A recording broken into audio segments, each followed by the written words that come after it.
네, 하나님의 말씀 이사야 17장.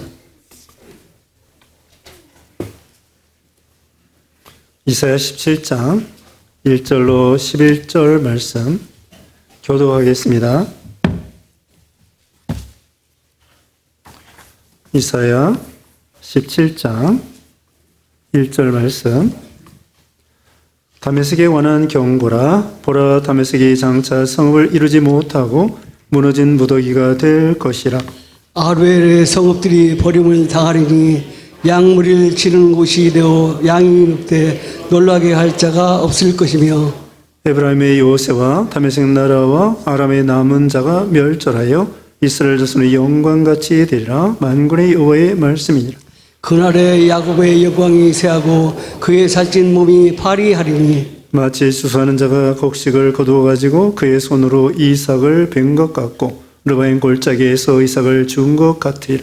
그러나 그 안에 죽을 것이 남으리니 감람나무를 흔들 때에 가장 높은 가지 꼭대기에 과일 2-3개가 남김 가깝고 무성한 감의 가지 한문 곳까지에 4-5개의 나무 같으리라.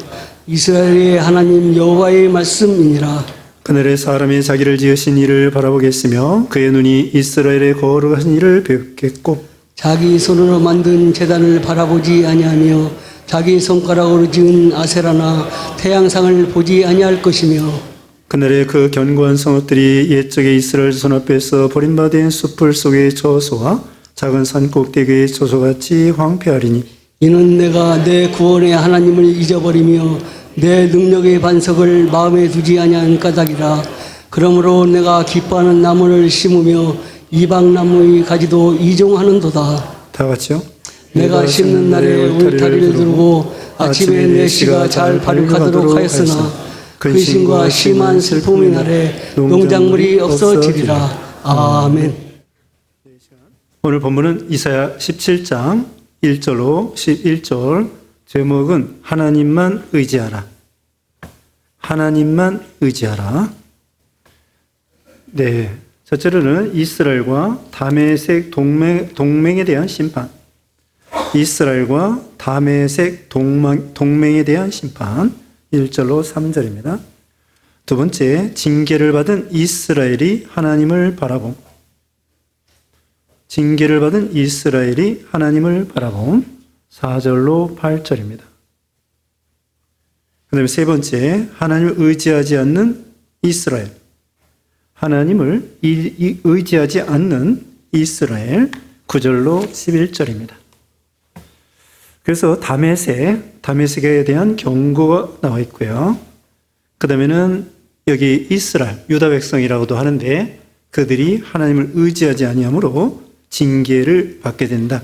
그런 말씀이 나와 있습니다. 지난 시간에는 모압 나라가 우상 섬기고 교만하다가 망하게 된다. 이런 말씀 나와 있습니다. 그래서 어느 나라나 어느 민족이나 또 어느 사람이든지 교만하고 우상 섬기면은 하나님이 심판하신다. 이걸 알 수가 있죠.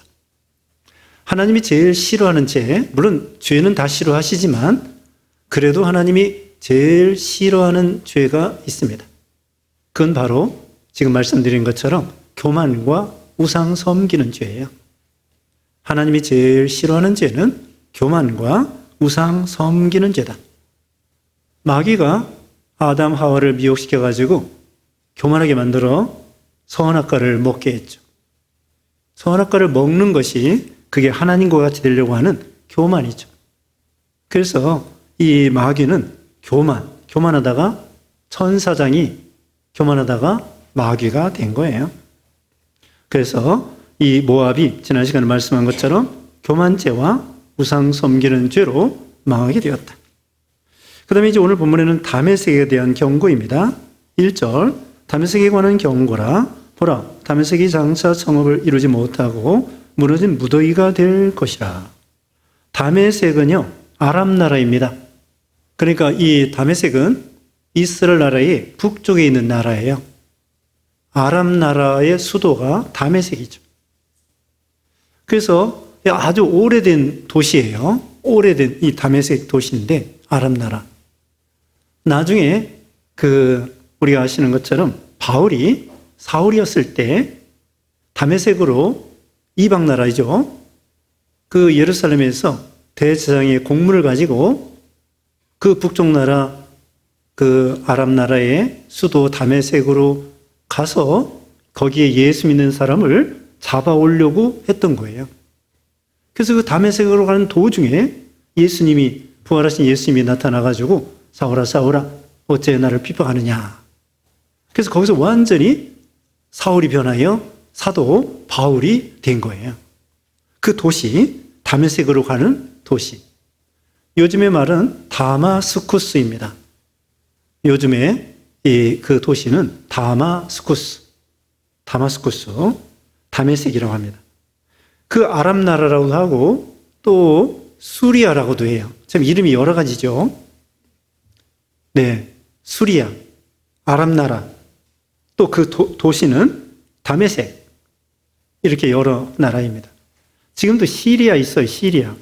시리아가 얼마 전에 그 러시아하고 손잡은 독재가가 그 반정부에 의해서 쫓겨나가지고 그 러시아하고 친정부했던 그 독재가가 러시아로 도망갔어요. 그래가지고 지금은 반정부했던 그 새로운 정부가 이 시리아 나라를 다스리고 있죠. 지금도 수도가 다메섹이고 다마스쿠스입니다. 그런데 이 나라가 전에는 이 뭐랄까 강해가지고 이스라엘 나라를 늘 괴롭히던 나라예요. 물론 다윗 왕 때는 그 유다 나라가 강력했기 때문에 그 아람 나라도 다 이기고 뭐 옆에 지난 시간에 말한 대로 모압, 암몬, 또 밑에 나라 그 에서 나라, 에돔 나라 다 이 다윗과 솔로몬 때에 완전히 그들을 다 정복했었어요. 근데 이 다윗의 나라가 점점 약해지니까 남과 북으로 갈라지고 그 다음에 옆에 있던 나라들이 강성하게 되었어요. 모압도 강해지고 또 암몬도 강해지고 에돔 나라도 강해지고 북쪽 나라 아람 나라도 강해가지고는 이 남쪽 유다 나라를 괴롭히게 된 거죠. 근데 그 나라도 결국은 망하게 된다.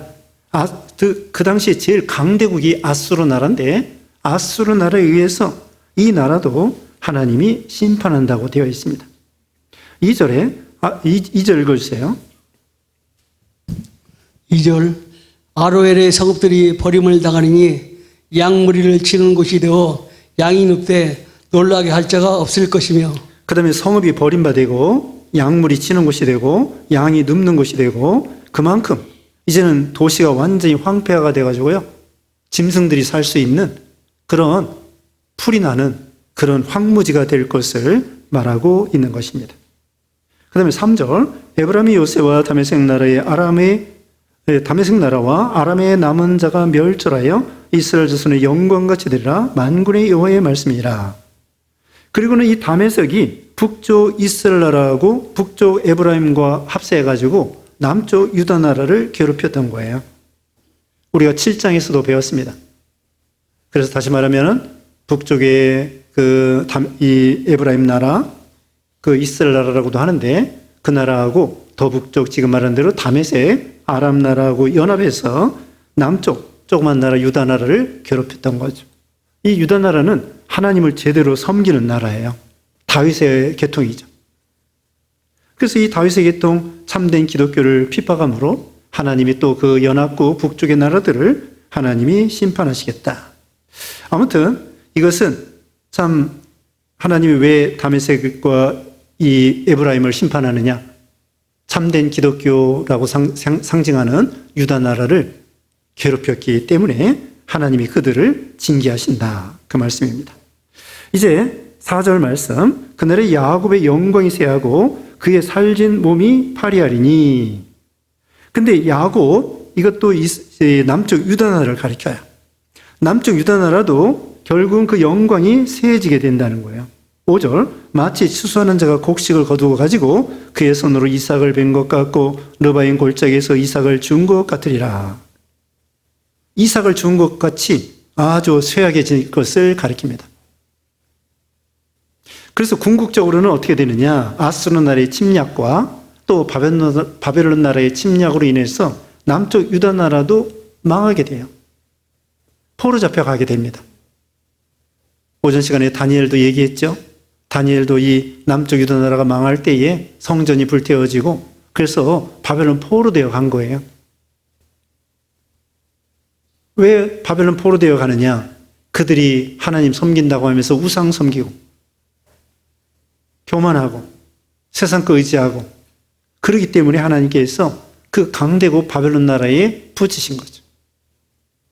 그리고 바벨론 포로 잡혀간 다음에 그들이 회개하고 겸손하게 되고 그럴 때 하나님께서 70년 만에 그들이 포로에서 돌아오게 해주십니다. 그러니까 결국은 하나님께서 합력의 선을 이루게 하는 거예요. 그들의 죄악을 정결케 하기 위한 것입니다. 우리나라도 참 일제시대 때에 많은 어려움이 있었습니다. 나라도 없어지고. 그런데 그때에 우리 기독교가 엄청나게 부흥됐습니다. 1907년부터. 1905년에 일사늑약이고 1910년에 한일 병합인데 그때부터 45년까지 36년 동안 일제시대 때에 우리나라 기독교가 1907년부터 엄청나게 부흥된 거예요. 오히려 신앙적으로는 그때 연단받고 어려울 때에 오직 우리 민족의 소망은 기독교밖에 없다. 예수 믿는 것밖에 없다. 그러면서 하나님께 부르짖은 거죠. 그리고 또 6.25를 만났습니다. 6.25 때에 우리나라 360만 명이 죽었습니다. 우리 국민의 20%가 죽었어요. 불행한 일이죠. 360만 명. 그리고 20%가 죽은 거예요. 그리고 1000만 이산 가족. 1000만 이산 가족 얼마나 불행합니까? 지금까지도 참 불행한 거예요. 그래서 이북의 교회는 교회 2개만 남겨놓고 김일성이가 교회 2개만 남겨놓고 싸그리 없애버렸습니다. 아니 천지에 충만하신 우리 하나님, 살아계신 하나님이 왜 교회가 그렇게 없어지게 내버려 두셨을까요? 하나님이 왜 그러셨을까? 하나님께서 그러면 북한의 교회를 버리셨는가? 하나님의 선하신 섭리가 있습니다. 해방 이후에 북한에서 공산주의가 오니까 신앙의 자유를 찾아가지고 많은 목사님들, 신자들이 이남으로 내려왔어요. 그리고 6.25 후에도 많이 내려왔습니다. 우리 김성주 권사님도 북한에 살았더랬죠? 그래서 6.25 때 내려왔어요. 6.25 전에 내려왔어요. 6.25 전에 내려왔대요. 이북 사람이에요. 이와 같이 이북 사람들이 6.25 전에 45년부터 50년 사이에 이남으로 많이 내려왔습니다. 신앙의 자유를 찾아서. 그리고 6.25 때 또 많이 내려오시고. 그리고 북한 교회는 말살이 되었는데, 그런데요, 북한 교회를 하나님이 버리신 게 아니더라고요. 지금도 북한에서 숨어서 믿는 사람들이 많아요. 수용소에 20만 명이 갇혀 있고요. 그리고 매일매일 순교자들이 나옵니다. 그러니까 북한의 진짜 예수는, 진짜 신자는 북한에 있는 거예요. 그렇다고 남한의 신자는 또 뭐 시시하냐? 그게 아니고 북한의 신자는 완전히 순교자적인 그런 신앙으로 북한에서 신앙을 지키는 거예요. 순교당하고 또 고난당하고. 그러니 하나님 앞에서는 그 북한의 신자들이 알곡 신자죠. 알곡 신자입니다. 그럼 남한은 뭐예요? 남한은 숫자적으로 부흥을 시킨 거예요. 하나님께서. 북한의 믿음의 지도자들, 목사님들 이남에 내려와서 교회를 세우고 신앙을 전수해주고 그 다음에 남한 교회가 크게 부흥되게 된 거예요. 그리고 남한 교회가 선교사들을 보낸 거예요. 선교사들을 3만 명 보냈어요. 선교사들을 3만 명. 미국 사람들이 선교사가 제일 많고요. 그 다음에 인구 비례는 우리나라가 1등이에요. 그렇게 이남 교회는 뭐냐? 하나님께서 복음을 전하게 만들고 선교하게 만들고, 그래서 남한은 남한대로, 북한은 북한대로 하나님이 그렇게 역사하시는 거예요. 다시 말하면 이스라엘 백성들이 바벨론 포로되어 가서 그들이 회개하고 겸손하게 되고 하나님을 더욱더 의지하고, 그 바벨론 포로되어 가기 전에는 이 외적인 성전을 가지고 자랑했어요. 하나님이 무슨 외적인 성전에 거기 계시는 게 아니거든요. 거기만 계시는 게 아니거든요. 온 우주에 충만하신데 그냥 껍데기 성전 자랑했다고. 예수님 때 헤롯 성전도 자랑했어요. 예수님이 뭐라고 했습니까? 돌 위에 돌 하나도 남지 아니하고 다 무너지리라. 하나님은 그런 껍데기 성전에 계시는 것이 아니에요. 오늘날은 성전이 우리 신자들의 마음이 성전입니다. 그래서 하나님은 진짜 성전을 이렇게 세우기를 원하시는 거죠. 진리를 세워나가고 복음을 전하고, 그게 진짜 성전을 세워나가는 거예요. 자, 그래서 이 남쪽 유다 나라도 결국은 하나님 섬긴다고 하면서 세상 따라가고 우상 섬기고, 그럼으로 인해서 하나님께서 그들을 징계하실 것이다. 그래서 추수 때에 곡식이 겨우 남은 것처럼, 이삭을 줍는 것처럼 약해질 것을 가리키는 거예요. 그러므로 우리는 이렇게 생각하면 안 됩니다. 우리 기독교가 늘 외적으로 숫자적으로 늘 부흥되는 것이 최고라, 이렇게 생각하면 안 돼요. 하나님은 알곡 신자를 원하는 거예요. 아니, 이스라엘 백성들이 포로되어 갔다니까요. 북한의 교회가 두 개, 형식적인 교회 두 개밖에 없다니까요. 이 탈북자들 말 들어보니까요, 하나님 앞에 예배 드릴 수가 없어가지고 감옥에 갇혔는데 화장실에서 예배를 드렸다는 거예요. 화장실에서. 근데 그때 예배가 진짜 예배가, 이남에 와서 여기서 이제 한국에 와서 예배 드리긴 드리는데 그때처럼 간절하고 그때처럼 뜨겁고 그때처럼 감사했던 게 없었던 거예요. 화장실에서 몇 사람 같이 모여가지고 거기서 예배 드렸대요. 하나님이 진짜 원하는 걸 뭘까요? 이와 같이 이 내적으로 바로 하는 거, 그걸 하나님 원하시는 거죠. 자, 이제 6절 읽으세요. 6절, 우리가 모압의 교만을 들었나니 심히 교만하도다. 그가 거만하며 교만하며 17장 6절. 그러나 그 아래 죽을 것이 남으리니 감람나무를 흔들 때에 가장 높은 가지 꼭대기에 과일 두세 개가 나무 같겠고 무성한 나무의 가장 먼 가지에 네다섯 개의 나무 같으리라.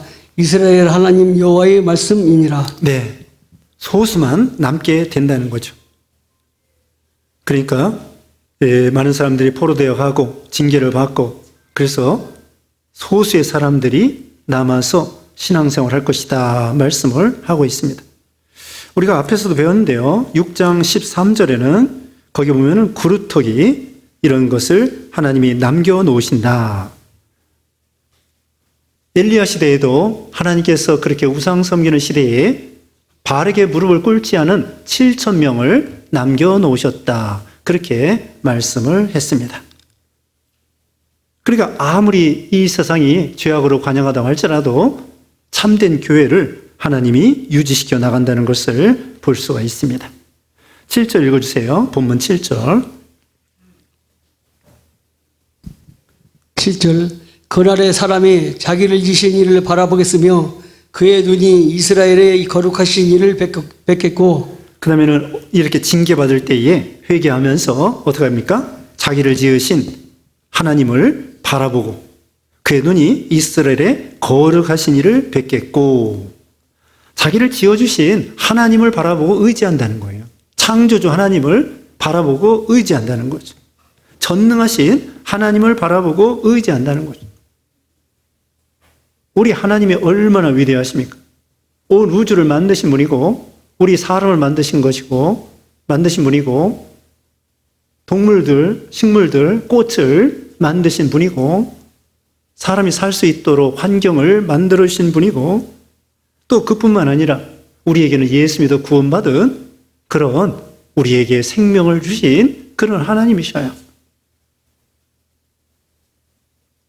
지난번에 금요일 날 우리가 예수님에 대해서 요한계시록 1장 말씀드렸습니다. 예수님의 모습, 거룩하신 모습 앞에 사도 요한이 엎드러지고 거꾸러지고 말았습니다.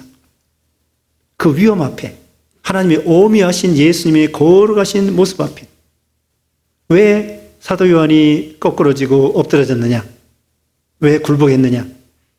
하나님의 영광스러운 그 위엄과 거룩하신 하나님 앞에 자기가 믿음이 있어도 하나님 앞에는 죄인 중에 계수이기 때문에 거기서 엎드러질 수밖에 없었죠. 그 다음에 또 한 가지 추가로 말씀드렸습니다. 왜 예수님 앞에 엎드러질 수밖에 없느냐? 그건 하나님의 사랑이라고 말씀드렸습니다.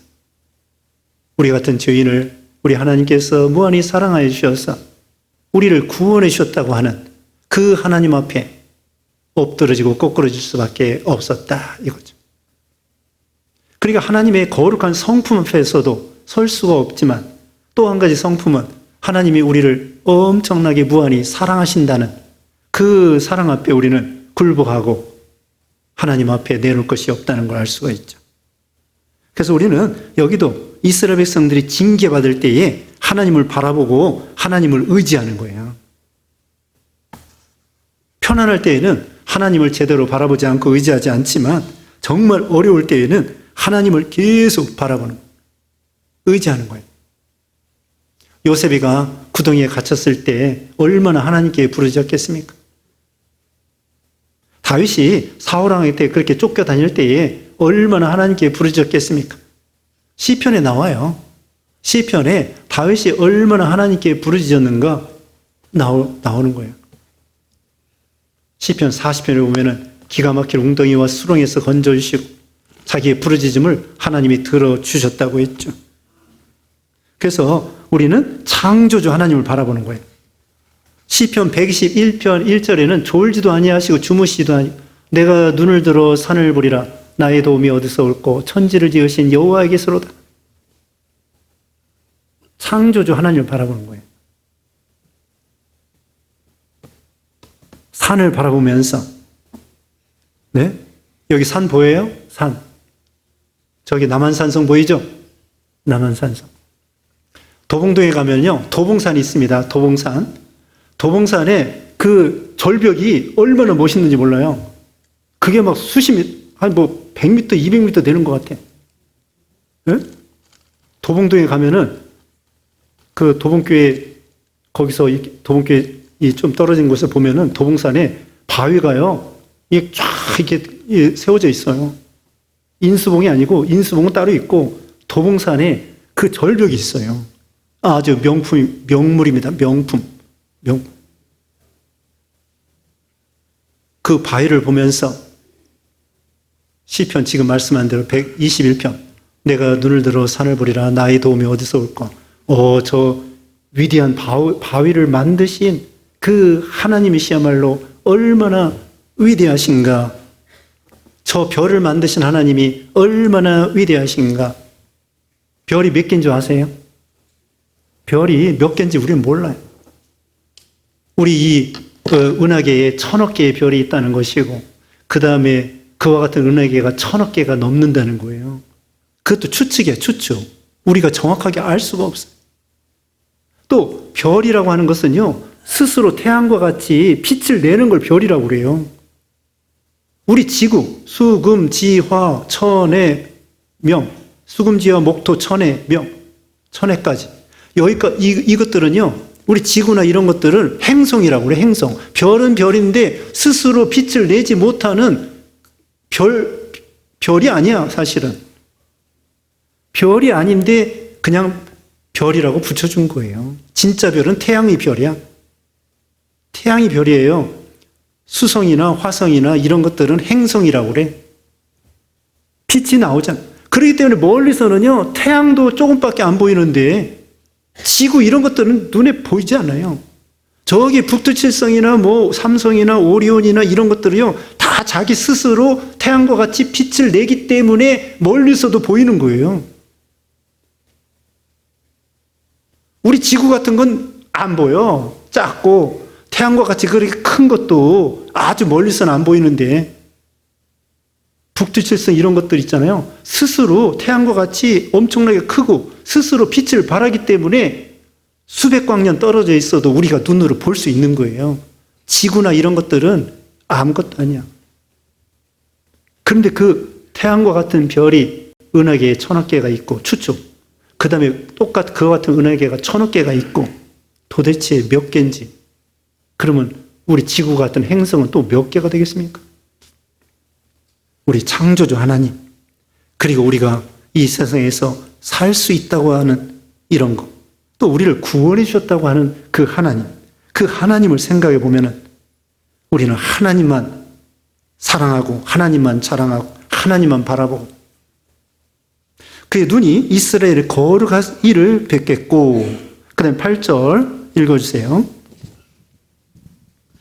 8절 자기 손으로 만든 제단을 바라보지 아니하며 자기 손가락으로 지은 아세라나 태양상을 보지 아니할 것이며. 네, 이제는 자기 손으로 만든 제단, 우상 섬기는 것, 아세라상, 태양상, 과거에는 그거 의지했다는 거예요. 이스라엘 백성들이 이래요. 하나님 섬기면서 우상도 섬기는 거예요.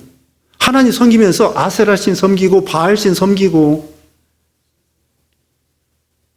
바알신은요 농사의 신이라는 거예요.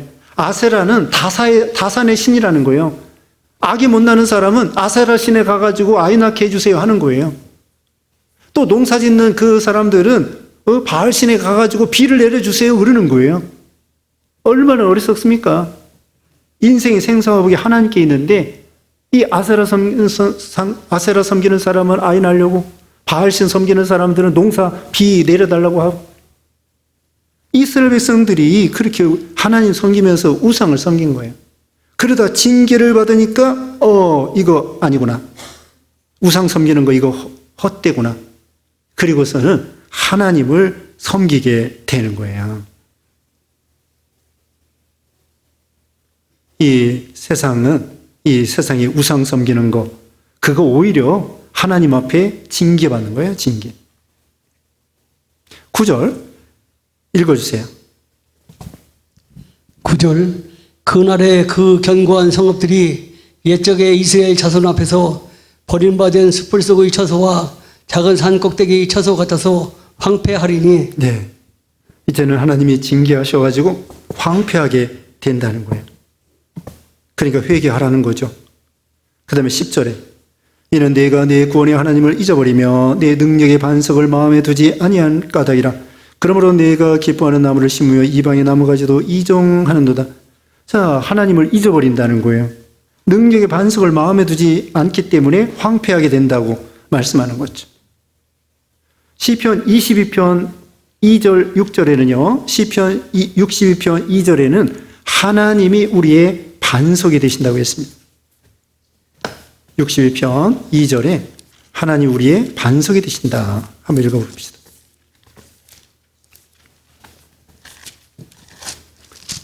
(62편) 2절에 오직 그만이 나의 반석이시요 나의 구원이시요 나의 요새의 신이 내가 크게 흔들리지 아니하리이다.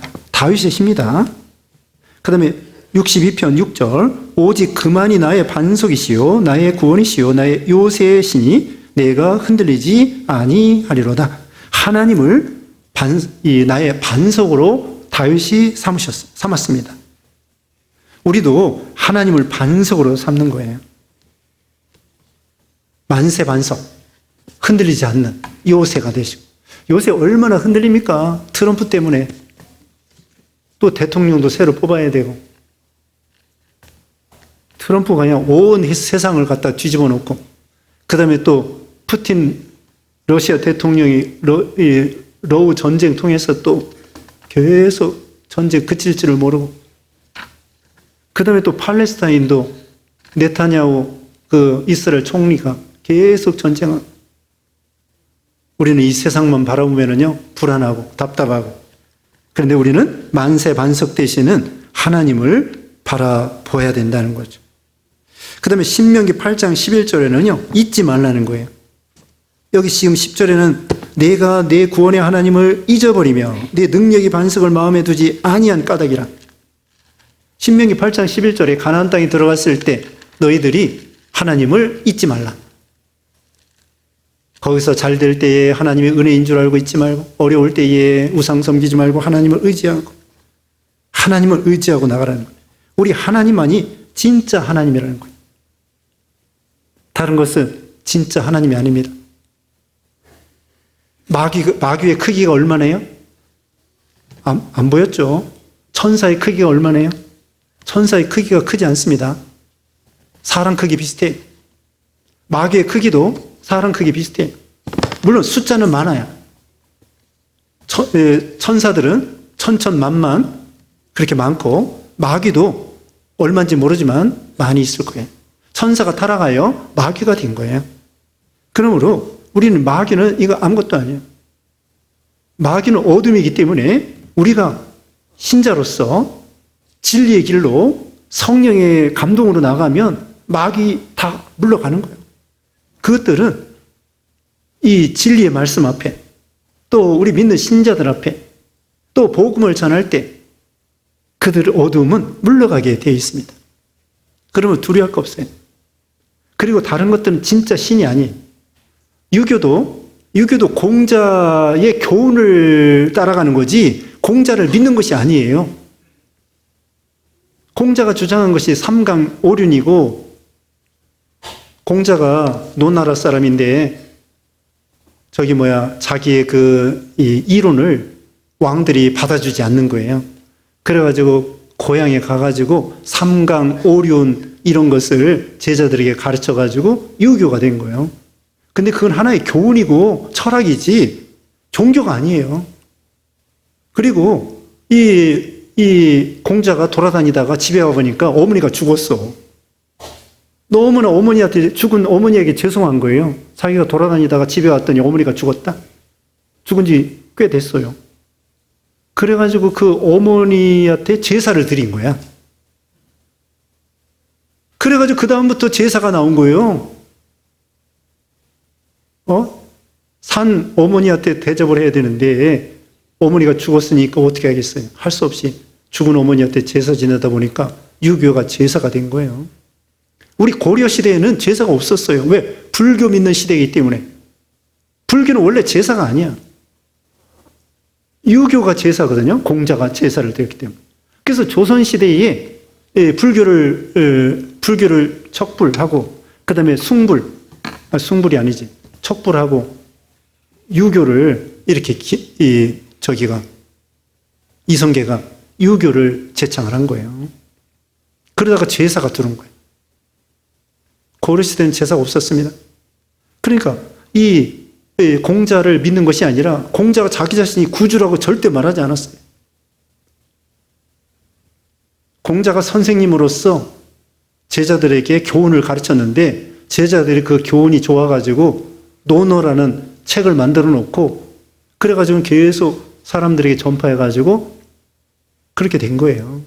그러니까 공자가 자기 믿으라고 한 적이 없어. 그리고 공자의 교훈을 따라가는 거고 철학을 따라가는 것이지 무슨 인물을 따라가는 것이 아니에요. 그러니까 어떻게 보면은 유교는 종교가 아니에요. 하나의 교훈이고 철학이에요. 근데 사람들은 유교를 믿는 거예요. 그 다음에 불교는 주전 480년경에 석가모니가 불교를 제창했는데 예수님이 오시기 전에 480년이에요. 그때 이 성경에 보면은 말라기 시대야. 말라기 성경, 그 말라기 선지자 시대에 주전 480년경에 공자가 아니라 석가모니가 있었는데 석가모니가 어떻게 하냐면은 제자들을 원래는 조그만 네팔에 조그만 그 카필라 왕국의 왕자로 태어났어요. 이 석가모니가 왕자로 태어났는데 그 다음에는 29살에 출가해가지고는 그 진리를 깨달은 거예요. 이제 그 당시에는 힌두교였습니다. 윤회 사상이었습니다. 그리고서는 카스트 제도라고 하는 계급이 지금도 계급이 있어요. 이 인도의 헌법으로는 그거 없애버렸는데 그러나 지금도 계급이 있습니다. 그래서 제일 위에 브라만 계급, 그 다음에는 무슨 스마트 무슨 계급, 그 다음에 이런 하여튼 계급이 여러 가지예요. 제일 밑에는 불가촉 천민의 계급이 있습니다. 불가촉 천민의 계급은 완전히 노예보다도 더 못한, 이 접촉하기도 싫어하는 그런, 그래서 똥이나 치우고 시체나 치우고 하는 아주 그런 비참한 사람. 그래서 같이 결혼도 안 해. 그러면서 이런 계급이 있었는데 그 계급이 이 윤회 사상에서 나왔다는 걸 석가모니가 깨달은 거야. 그렇기 때문에 이 윤회 사상이 이게 잘못된 거구나. 왜? 지금 이게 높은 계급에 있는 사람들은 전생에 무슨 일을 잘했기 때문에 이 위의 계급으로 태어났다는 거예요. 그 다음에 제일 하급에 있는 이 노예들이나 불가촉 천민들은 뭐냐? 전생에 나쁜 짓을 했기 때문에 나쁜 사람으로 하급에 태어났다는 거예요. 그렇기 때문에 지금 이 밑에 있는 계급에 있는 사람들이 잘 참고 윗사람들이 뭐 성폭행을 하든지 뭐 때리든지 죽이든지 잘 참다 보면은 나중에 후생에서 좋은 계급으로 태어난다는 거예요. 그러니까 이 윤회설이 아주 뭐라 할까? 기득권자의 논리라는 거죠. 그래서 석가모니가 이걸 싫어했어요. 이 윤회는 잘못된 거다. 무슨 전생에 그래가지고 지금 뭐 높은 자리에 오고 전생에 아주 나쁜 짓 해가지고 하급 계급에 오고 여기서 잘 참다 보면은 좋은 계급으로 다 후생에서 뭐 잘 되고 이건 엉터리다 그러면서 석가모니가 이거 계급 잘못된 거고 윤회설 잘못됐다. 그래가지고 어떻게 되느냐? 진리를 깨달아가지고 열반에 들어가고 해탈을 해야 된다. 이게 석가모니의 주장이에요. 자기가 고행을 해가지고 도를 닦아가지고 108번뇌를 없애서 자기 마음에 자아가 자기 마음에 무효공이 돼가지고는 그게 해탈이고 열반에 들어가는 거라는 거예요. 자꾸 공자라고는 석가모니가 절대로 나를 믿어라, 내가 구세주다 말한 적이 없어요. 나를 믿으라고 한 것이 아니라 너도 부처라는 건 뭐냐면은 진리를 깨달았다는 뜻이에요. 부처가 뭐냐? 진리를 깨달은 사람이 부처라는 게요. 그래서 이 석가모니가 진리를 깨달았다는 거예요. 그러면서 자기 자신을 108번뇌를 없애고 욕심을 없애고 그래가지고는 도를 닦아서 그 다음에 해탈을 하고 열반에 들어가라. 이게 석가모니의 주장이에요. 제자들에게 나를 믿으라는 거 아니냐. 너도 도를 닦아라. 고행을 해라.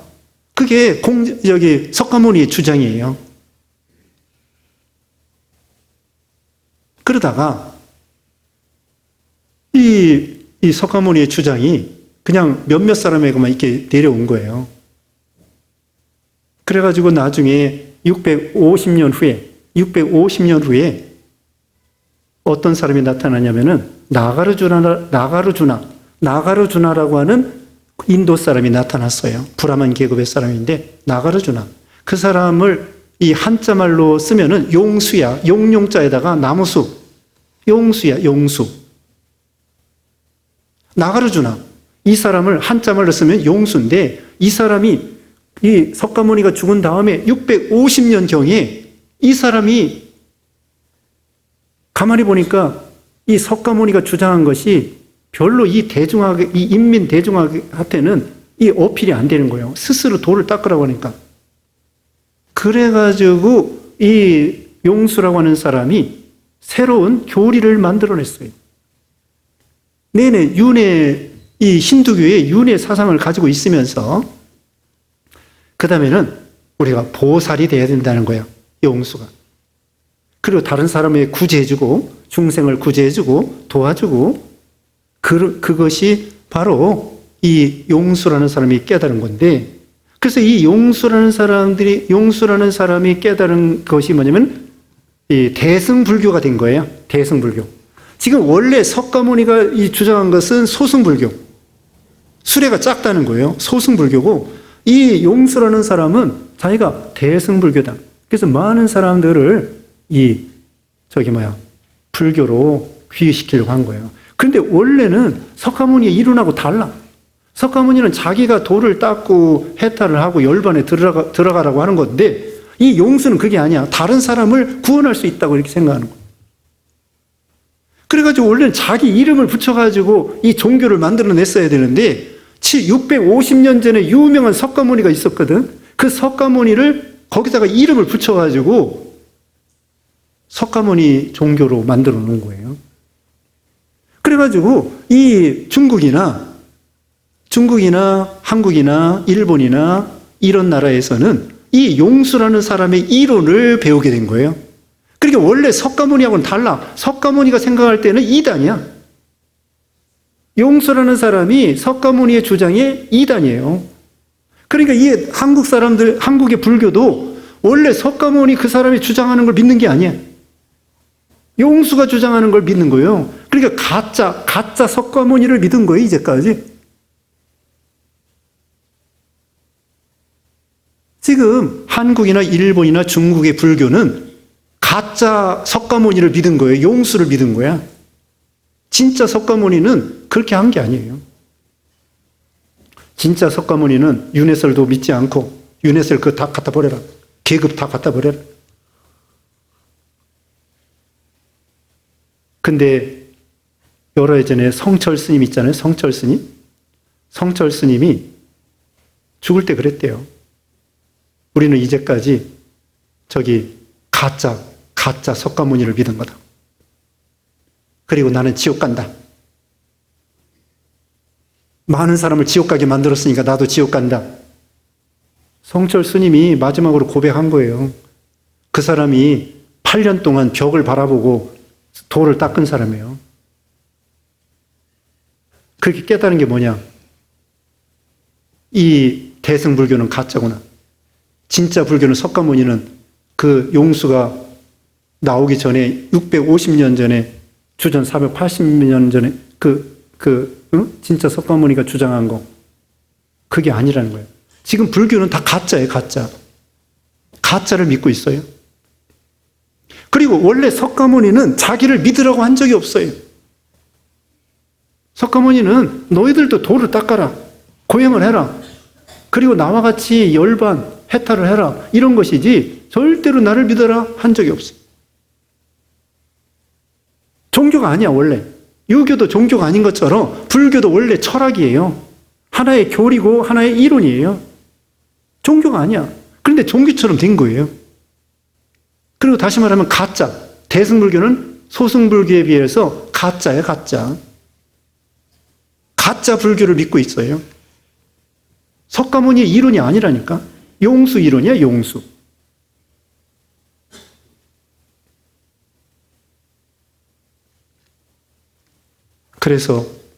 그런데 우리 예수님은요, 자 보세요. 우리 예수님은 내가 구주다 분명히 얘기했습니다. 나는 길이요 진리요 생명이다. 나를 말미암지 않아 아버지께로 올 자 없느니라. 천하 인간의 구원 얻을 만한 이름 예수 이름 왜 없다. 나와 아버지는 하나다. 내 말을 듣고 나 보내신 이를 믿는 자는 영생을 얻었고 심판에 이르지 아니하느니 사망에서 생명으로 옮겼느니라. 내가 길이요 진리요 생명이다. 예수님만이 내가 구주다. 나를 믿어야 구원받는다. 제사함 받는다. 천국 간다. 예수님이 분명히 말한 거예요. 다른 종교는 가짜야. 그리고 그 우상들은 큰 집차만한 우상이 아니에요. 조그만해 사람만큼 그거밖에 안 돼. 그리고 인생의 생사복을 주관하는 거 아니. 국가의 흥망성쇠를 우상들이 주장하는 거 아니에요. 하나님의 허락하에 이 마귀도 역사하는 거예요. 욥기 보세요. 욥을 괴롭혀도 하나님의 허락하에 하는 거예요. 우리는 이론론이야, 이론론. 다른 데는 옥황상제하고 염라대왕 이원론이에요. 선신과 악신 이원론이에요. 하늘과 땅 이원론이야. 그런데 우리는 뭐야? 우리는 뭐냐면요, 이론론이에요. 하나님 한 분이 계시고 나머지는 피조물이고 마귀도 하나님의 허락하에 마귀 역사를 한다. 하나님만이 최고고 하나님만이 우주를 창조하신 분이고 우주에 충만하신 분이고 크기가 무한하고 시간적으로 무한하시고 사랑이 무한하시고 거룩이 무한하시고 우리 하나님만이 진짜예요. 이런 하나님을 우리가 섬긴다는 게 이게 얼마나 축복입니까? 우리가 뭐 알고 믿었습니까? 하나님이 이렇게 위대하신 하나님을 우리가 알고 믿은 게 아니에요. 믿다 보니까 위대하신 하나님을 알게 되는 거지. 우리가 예수님을 통하여. 얼마나 감사합니까? 이 세상에 여러분 과거에도 가짜 믿었었죠? 그런데 이제는 진짜 예수님을 통하여 하나님, 아버지, 창조주를 믿게 된 거예요. 그러니까 아직도 가짜를 진짜인 양 이 섬기는 사람들, 불쌍한 사람들에게 복음을 전해서 진짜 예수님을 증거해서 구원해 내야 되겠습니다. 기도하겠습니다.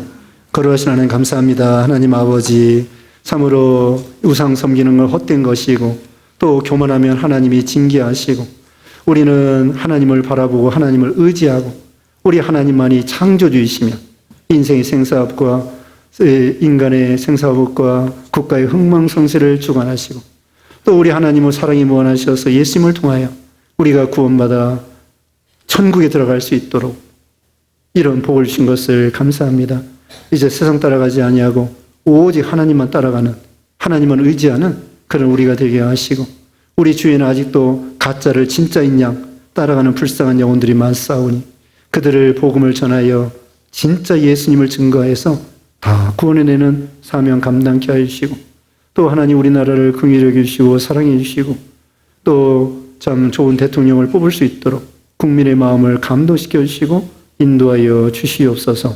예수님의 이름으로 기도드리옵나이다. 아멘.